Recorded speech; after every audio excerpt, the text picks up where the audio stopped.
जय हिंद। एक बार फिर से आप सभी का स्वागत है।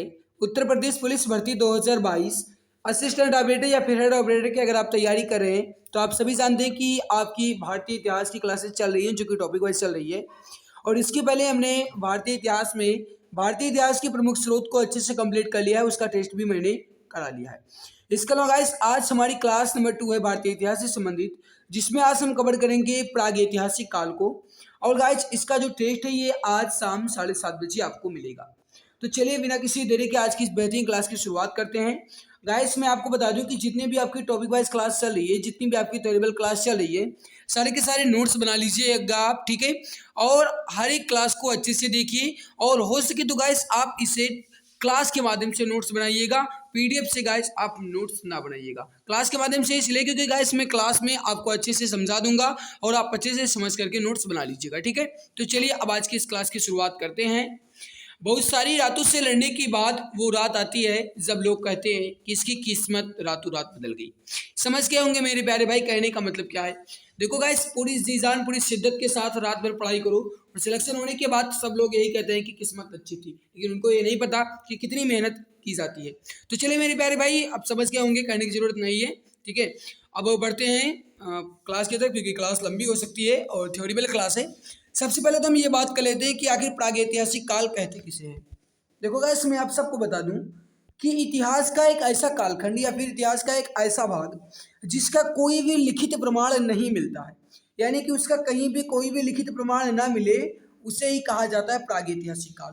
समझ के होंगे मेरी प्यारे भाई, जिसका कोई भी लिखित प्रमाण ना मिले उसको कहते हैं प्रागैतिहासिक काल। जैसे एग्जाम्पल की बात करें तो हो गया आपका पाषाण काल। पाषाण काल का इतिहास गाइस जो है इसका आज तक कहीं भी कोई भी लिखित प्रमाण नहीं मिला है, ठीक है। केवल और केवल इसके साक्ष्य मिल रहे हैं, लिखित प्रमाण कुछ भी नहीं मिला, ठीक है।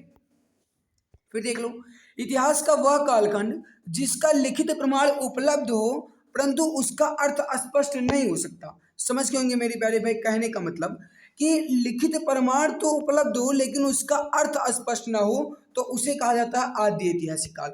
अब मैं आपको बता दूं यहाँ पर ये आद्य गाइस थोड़ी सी इसमें टाइपिंग मिस्टेक है, इस प्रकार होना चाहिए, ठीक है। ये भी आपका सही है, इसमें कोई बड़ी बात नहीं है। तो देखो इतिहास का वह कालखंड जिसका लिखित प्रमाण उपलब्ध हो लेकिन उसका अर्थ जो है वो स्पष्ट ना हो उसे कहते हैं आदि ऐतिहासिक काल। जैसे एग्जाम्पल की बात करें इसमें तो आदि ऐतिहासिक काल में कहा जाए तो जैसे सिंधु सभ्यता हो गया या फिर वैदिक सभ्यता हो गया, सिंधु सभ्यता हो गया या फिर वैदिक सभ्यता हो गया, ये जो है गाइस आपका ये जो है ये कहलाएगा आपका आदि ऐतिहासिक काल, ठीक है। तो प्राग ऐतिहासिक काल जिसका कोई लिखित प्रमाण ना हो, आदि ऐतिहासिक काल लिखित प्रमाण हो लेकिन उसका अर्थ स्पष्ट ना हो। इसके अलावा देखो इतिहास का वह कालखंड जिसका लिखित प्रमाण उपलब्ध होता है और उसका अर्थ भी स्पष्ट होता है। कहने का मतलब यह है कि उसका लिखित प्रमाण भी उपलब्ध हो और उसका अर्थ भी स्पष्ट हो, तो उसे कहा जाएगा मेरे प्यारे भाई ऐतिहासिक काल, ठीक है। मतलब दोनों गाइस जिसका स्पष्ट हो यानी कि उसका लिखित प्रमाण भी मुझे मिल रहा हो और उसका अर्थ भी मेरे को अच्छे से समझ में आ रहा हो तो उसे कहा जाएगा ऐतिहासिक काल। एग्जाम्पल की बात करें तो जैसे महाजनपदों के बाद का काल, महाजनपदों के बाद के काल को गाइस हम सभी क्या कहते हैं ऐतिहासिक काल, क्योंकि इसका लिखित प्रमाण मिल रहा है और इसके लिखित प्रमाण में जो कुछ भी लिखे गए हैं सारे के सारे अर्थ अच्छे से समझ आ रहे हैं। अब हम गाइस बात कर लेते हैं यहाँ पर प्राग ऐतिहासिक काल को कितने भागों में विभाजित किया गया है। देखो गाइस मैं आपको बता दूं कि जितने भी क्लासेस आपकी हो रही हैं सारी के सारे क्लासेस के आप नोट्स जरूर बना लीजिएगा, ठीक है। नोट्स बनाने की गाइस बाद आप उसे दोबारा रिवाइज कर सकेंगे और गाइस आप उसे दोबारा देख भी सकेंगे, ठीक है। तो सभी प्यारे भाई बहन क्लास की नोट्स जरूर बना लेंगे। इसके अलावा अगर आपने क्लास को लाइक नहीं किया अभी तक तो क्लास को दिल से लाइक कर दो एक बार सभी, ठीक है। देखो प्रागैतिहासिक काल की अगर बात करें तो इसे कहा जाएगा मुख्यतः 3 भागों में बांटा गया है, यानी प्रागैतिहासिक काल को मुख्यतः 3 भागों में विभाजित किया गया है। इसमें आपका पहला आता है पूरा पाषाण काल, दूसरा है मध्य पाषाण काल और तीसरा है नव पाषाण काल या फिर कहा जाए उत्तर पाषाण काल, बात एक ही है। चाहे नव पाषाण कहो या फिर कहो उत्तर पाषाण, बात एक ही है, ठीक है।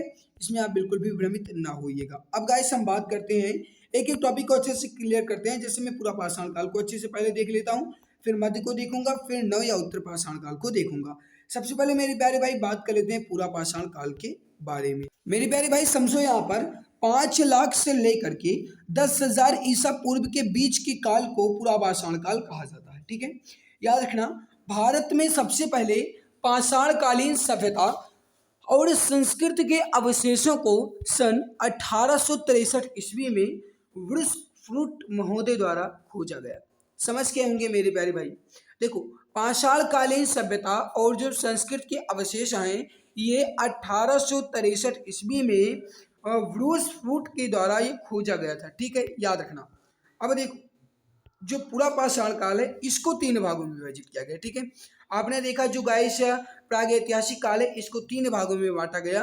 आपका हो गया, यहाँ पर आप देख सकते हो, पूरा पाषाण काल, मध्य पाषाण काल, नव पाषाण काल। और अब इस पूरा पाषाण काल को भी तीन भागों में बांटा गया है। अब वो तीन भाग कौन कौन से हैं वो भी आप देख लो। यहाँ पर पहला है निम्न पूरा पाषाण काल, दूसरा है मध्य पूरा पाषाण काल और तीसरा है उच्च पूरा पाषाण काल। ठीक है, अब बात कर लेते हैं पहले निम्न पूरा पाषाण काल के बारे में। देखो, निम्न पूरा पाषाण काल के असल वर्तमान में पाकिस्तान के सोहन घाटी और महाराष्ट्र में पाए गए हैं। कहने का मतलब ये है गाइस कि जो निम्न पूरा पाषाण काल है इसका जो असल है ये कहाँ पर है, तो ये वर्तमान में पाकिस्तान के सोहन घाटी और महाराष्ट्र में ये पाए गए हैं। इस काल के लोग कुल्हाड़ी या हस्त कुठार, जिसे कहते हैं गाइस हैंड एक्स, ठीक है, हस्त कुठार कहा जाए, कुल्हाड़ी कहा जाए, बात एक ही है। ठीक है, और बिदारिणी जिसे कहते हैं क्लीवर, और खंडक यानी कि गंडासा का प्रयोग करते थे। गाइस अब यहाँ पर मैं आपको बता दूं, यहाँ पर जो आपका सबसे ज्यादा इंपॉर्टेंट है समझने की बात है वो आप केवल और केवल इतना याद रखना मेरे प्यारे भाई, कुल्हाड़ी वाला। ठीक है, अगर आप ये बिदारिणी और खंडक याद नहीं रखते हैं तो कोई बात नहीं है, लेकिन ये आप याद रखना कि कुल्हाड़ी का जो सबसे पहले प्रयोग हुआ ये पूरा पाषाण काल के निम्न पूरा पाषाण काल में हुआ। ठीक है, ये याद रखना गाइस, आपका ये इंपॉर्टेंट है, यहाँ पर मैं इसे हाईलाइट कर दे रहा हूँ। ठीक है, ये वाला आपका इंपॉर्टेंट है। फिर आप देखिए लिखा गया है कि भारत में प्राचीन हस्त कुठारा सोहन घाटी से प्राप्त हुआ। हस्त कुठारा यानी कि जो गाइस कुल्हाड़ी है ये कहाँ से प्राप्त हुआ, तो ये सोहन घाटी से प्राप्त हुआ।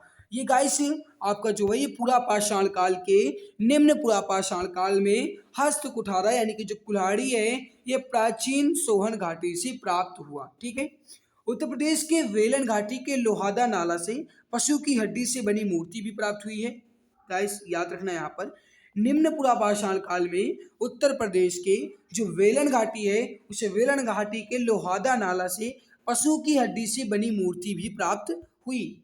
मध्य प्रदेश के हथनौरा से हाथी का सबसे पुराना जीवाश्म प्राप्त हुआ है। और मध्य पूरा पाषाण काल के औजार मुख्यतः सल्क से निर्मित हुआ थे और इसलिए इस संस्कृत को फलक संस्कृत के नाम से भी जाना जाता है। अब समझना मेरे प्यारे भाई, यहाँ पर आपको मैं बता रहा हूँ, थोड़ा समझने की कोशिश करना है। यहाँ पर देखो, पहले निम्न पूरा पाषाण काल में मेरे प्यारे भाई आपने देखा कि उसमें कुल्हाड़ी का प्रयोग किया गया। फिर आप यहाँ पर देखो आपका दूसरा शुरू हो रहा है जो गाइस पूरा पाषाण काल में है, दूसरा भाग मध्य पूरा पाषाण काल, उसे देखो। मध्य पूरा पाषाण काल के औजार जो थे ये मुख्यतः सल्क से निर्मित हुए थे। ठीक है, होते थे या हुए थे, बात एक ही है, यहाँ पर थोड़ी टाइपिंग मिस्टेक है, सल्क से निर्मित होते थे और इसीलिए इस मध्य पूरा पाषाण काल को, इस संस्कृति को फलक संस्कृति के नाम से भी जाना जाता है। ठीक है, मध्य पूरा पाषाण काल जो है ये नियांडरथाल मानव का था और मोहसारी संस्कृति इसी काल से संबंधित थी। ठीक है, ये आपसे पूछा जा सकता है कि मोहसारी संस्कृति जो थी ये किस काल से संबंधित थी, तो याद रखना ये मध्य पूरा पाषाण काल से संबंधित थी, यानी पूरा पाषाण काल के दूसरे भाग मध्य पूरा पाषाण काल से संबंधित थी। चकमक, यहाँ पर देखो मेरे प्यारे भाई, चकमक उद्योग की स्थापना और आधुनिक मानव होमोसेपियंस का आगमन मध्य पूरा पाषाण काल में ही हुआ था।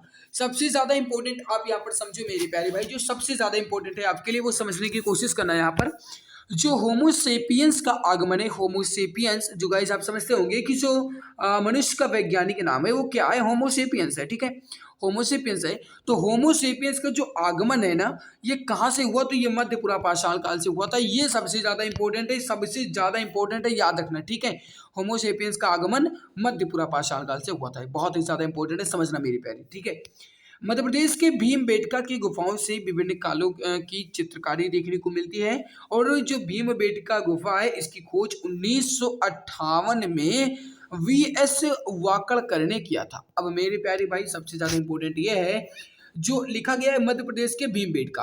आपसे ये पूछा जा सकता है कि भीमबेटका गुफा जो है ये कहाँ पर है, तो याद रखना मेरे प्यारे ये कहाँ पर है, मध्य प्रदेश में। ठीक है, और इस भीमबेटका गुफा से विभिन्न कालों के चित्रकारी देखने को मिले, यानी विभिन्न काल के चित्रकारी इस गाइस भीमबेटका गुफा में चित्रित है। और इस भीमबेटका गुफा की खोज 1958 में वीएस वाकड़कर के द्वारा की गई थी।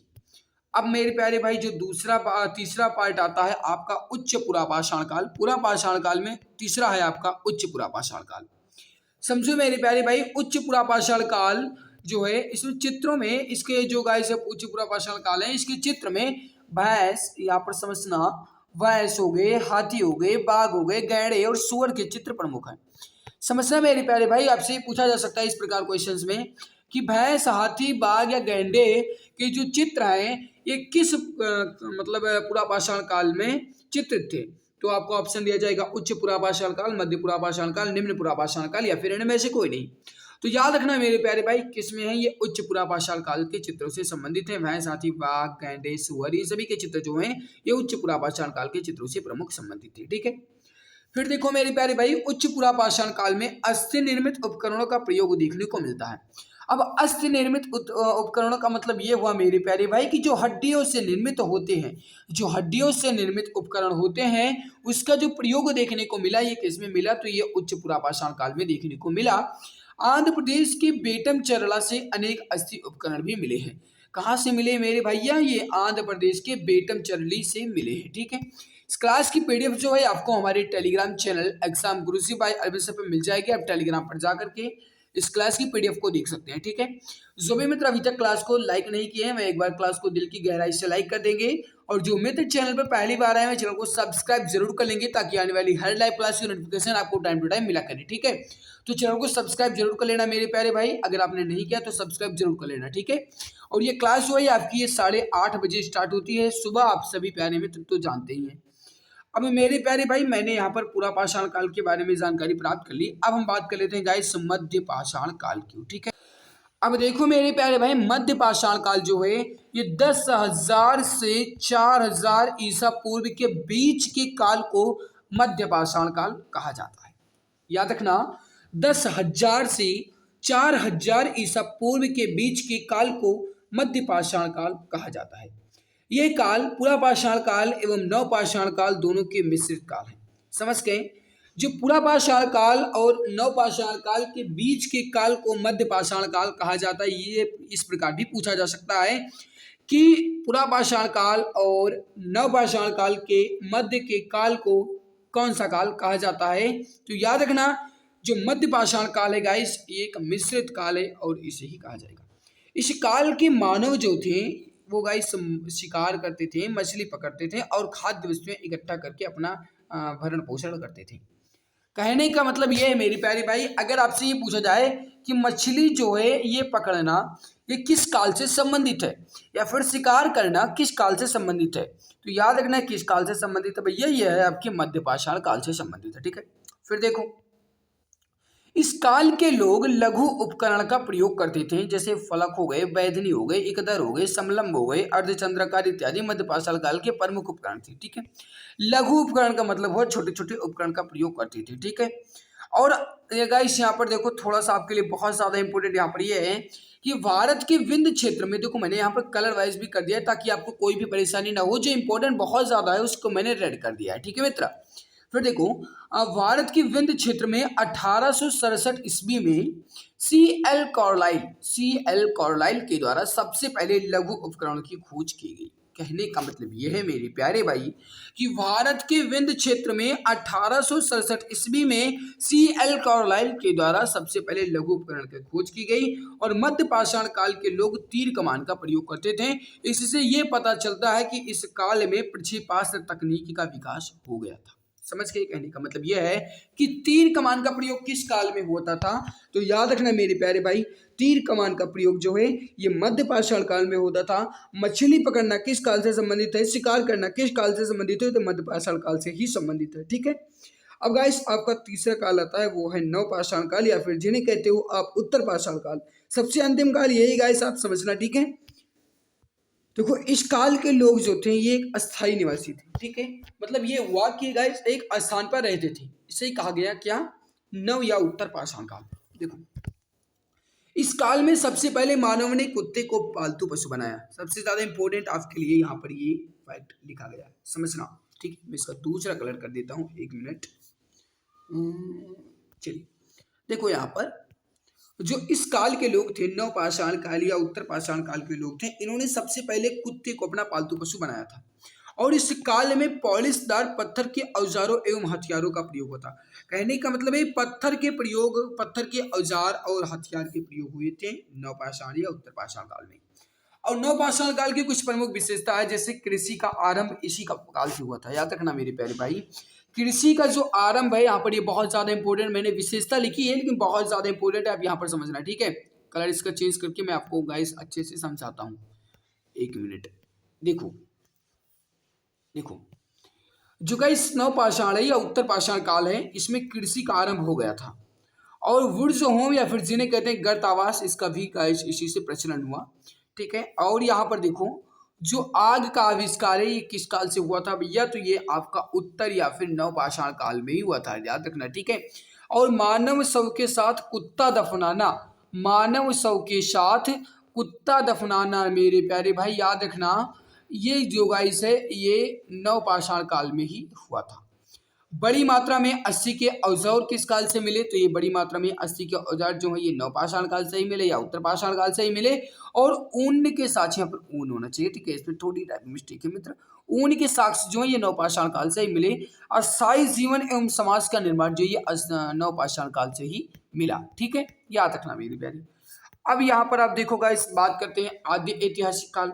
तो देखो, इस काल को दो भागों में विभाजित किया गया है। आदि ऐतिहासिक काल को दो भागों में विभाजित किया गया है, ताम्रपाषाण काल और लौह काल। सबसे पहले हम बात करते हैं मेरे प्यारे भाई ताम्रपाषाण काल के बारे में। देखो, सबसे पहले मैं आपको बता दूं कि जो ताम्रपाषाण काल है ये 3500 से 1200 ईसा पूर्व के बीच के काल को ताम्रपाषाण काल कहा जाता है, याद रखना। ठीक है, देखो मित्र, अगर आप चैनल पर पहली बार आए तो चैनल को सब्सक्राइब जरूर कर लेना, ताकि आने वाली हर लाइव क्लास की नोटिफिकेशन आपको मिला करे। इसके अलावा अगर आपने इस क्लास को अपने मित्र तक शेयर नहीं किया तो एक बार सभी प्यारे भाई बहन, एक बार सभी मित्र क्लास को दिल की गहराई से एक बार अपने मित्र तक दिल की गहराइयों से शेयर जरूर कर दीजिए। जो भी मित्र क्लास को शेयर नहीं किया शेयर जरूर कर देंगे। ठीक है, अब मेरे प्यारे भाई देखो, ताम्रपाषाण काल 3500 ईसा पूर्व से 1200 ईसा पूर्व के बीच के काल को ताम्रपाषाण काल कहा जाता है। सबसे पहले हम बात कर लेते हैं ताम्रपाषाण काल के बारे में, उसके बाद बात करेंगे लौह काल के बारे में। देखो, ये काल जो है ये मुख्यतः ग्रामीण संस्कृति की थी। ताम्रपाषाण काल ग्रामीण संस्कृति से संबंधित था। क्षेत्रीय संस्कृति, कृषक संस्कृति और पशुचरिक संस्कृति के नाम से भी जाना जाता है। ताम्रपाषाण काल को क्षेत्रीय संस्कृति और कृषि संस्कृति और पशुचरिक संस्कृति के नाम से भी जाना जाता है। ताम्रपाषाण काल को, ताम्रपाषाण काल के लोग तांबा और पाषाण का साथ साथ प्रयोग करते थे, इसीलिए इसे ताम्रपाषाण काल कहा जाता है। ताम्र का मतलब ही होता है मेरे प्यारे भाई तांबा। ठीक है, ताम्र का मतलब ही होता है तांबा, और गाइस पाषाण का मतलब होता है पत्थर।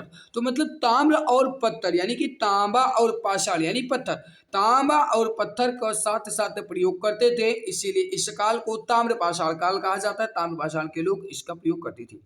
दक्षिण पूर्वी राजस्थान का जो संस्कृति है गाइस, इसको आहार संस्कृति कहा जाता है। आहार का प्राचीन नाम ताम्रवती होती थी। ठीक है, इसके बाद देखो, सबसे पहले तांबा धातु का प्रयोग किया गया था और प्रथम कुल्हाड़ी बनाया गया। इसका साक्ष्य तमिलनाडु के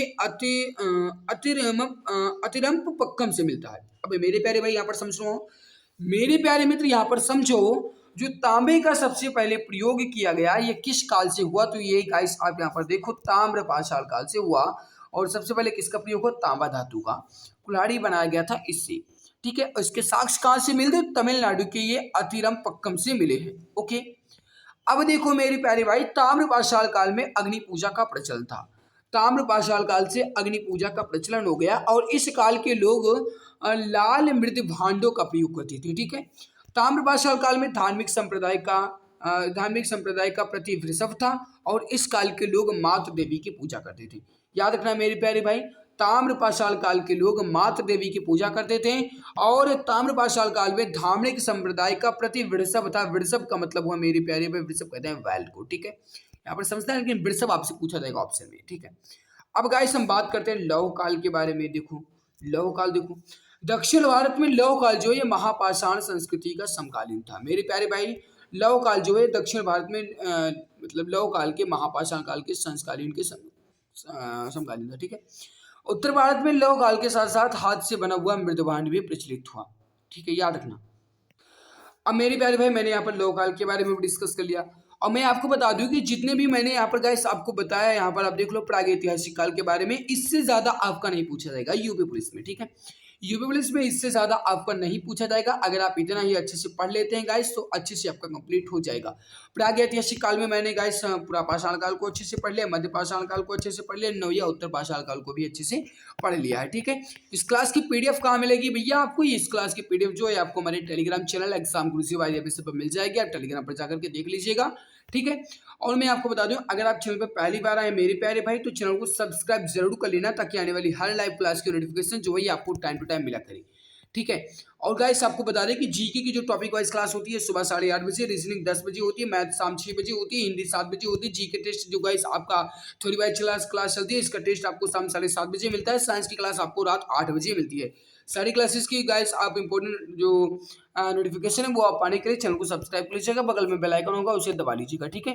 तो आज की इस बेहतरीन क्लास में बस इतना ही। इस क्लास की पीडीएफ आपको मिल जाएगी, आप इसके नोट्स बना लीजिएगा, या फिर आप अगर चाहें तो इसकी क्लास के माध्यम से ही नोट्स बना सकते हैं वीडियो को बीच बीच में पॉज करके। तो आज की इस बेहतरीन क्लास में बस इतना ही। हमारी मेहनत आप सबको कैसी लगी वीडियो नीचे कमेंट सेक्शन में कमेंट करके जरूर बताना। मिलते हैं दूसरे नई क्लास में, तब तक के लिए बहुत बहुत धन्यवाद।